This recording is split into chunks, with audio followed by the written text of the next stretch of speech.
జయశంకర్ భూపాలపల్లి జిల్లా కలెక్టర్ కార్యాలయం ముందు డబుల్ బెడ్రూమ్ ఇండ్ల బాధితులు ధర్నా చేపట్టారు. తమకు కేటాయించిన ఇండ్లు వారికి అందజేయాలంటూ ఆందోళన నిర్వహించారు. గత ప్రభుత్వంలో బాధితులకు డబుల్ బెడ్రూమ్ ఇండ్లు మంజూరవగా ఈ ప్రభుత్వంలో పేర్లు తొలగించడంపై లబ్ధిదారులు తీవ్ర ఆవేదన వ్యక్తం చేశారు. తమను విస్మరించి కాంగ్రెస్ ప్రభుత్వం తమ పార్టీకి చెందిన వారికి డబుల్ బెడ్రూమ్ ఇల్లు కట్టబెట్టే ప్రయత్నం చేస్తుందని ఆరోపించారు.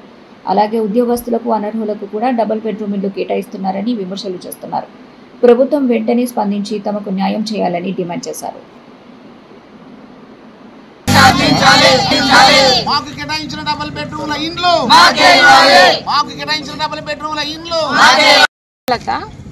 మేము యాదవ్ కాలనీలో 15 సంవత్సరాల క్రితం నుండి కిరాయి ఉంటున్నాము.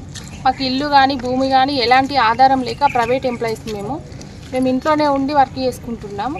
మాకు ఎలాంటి ఆధారం లేకున్నా కానీ గత ప్రభుత్వము మాకు డబుల్ బెడ్రూమ్ ఇల్లులు శాంక్షన్ చేశారు.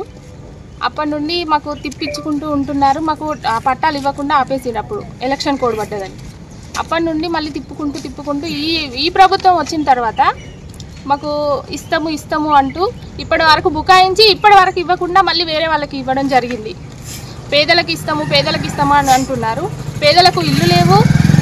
మన ఇల్లులు కిరాయి రెంట్ ఉంటున్నాము, ల్యాండ్ లేకుండా ఉంటున్నాము, జాబులు లేకుండా ఉంటున్నాము.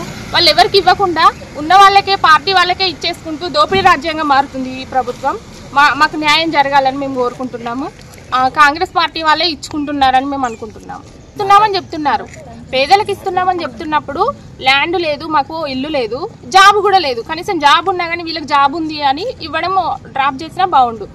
జాబ్ కూడా లేదు కదా. జాబ్ లేకుండా, ఇల్లు లేకుండా, స్థలం లేకుండా ఎవరికి ఇవ్వకుండా ఇవి ఉన్న వాళ్ళకే ఇస్తే ఇప్పుడు ఇల్లు ఉండి వెహికల్స్ ఉన్న వాళ్ళకి ఇస్తున్నారు, ఇల్లు ఉన్న వాళ్ళకి ఇస్తున్నారు, జాబులు ఉన్న వాళ్ళకి ఇస్తున్నారు. సరే ఇప్పుడు అందులో ఉన్న వాళ్ళకు ఇవ్వట్లేదు అని అంటే మరి మాకు కూడా లేదు కదా. మాకు ఇప్పుడు ఇక్కడ ఉన్న వాళ్ళు ఎవరికి ఇల్లులు కానీ, స్థలాలు కానీ, వెహికల్స్ కానీ ఏం లేవు.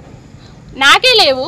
నాకే ఇప్పుడు రాదు అని కలెక్టర్ మేడంని కలిస్తే ఏమంటున్నారు, మీకు తర్వాత వేరే దాంట్లో వస్తుంది, వెయిట్ చేయండి. మీరు అప్పుడు సరించుకున్నది మీరు ఇల్లున్నది అన్నట్టు రాసిండ్రు.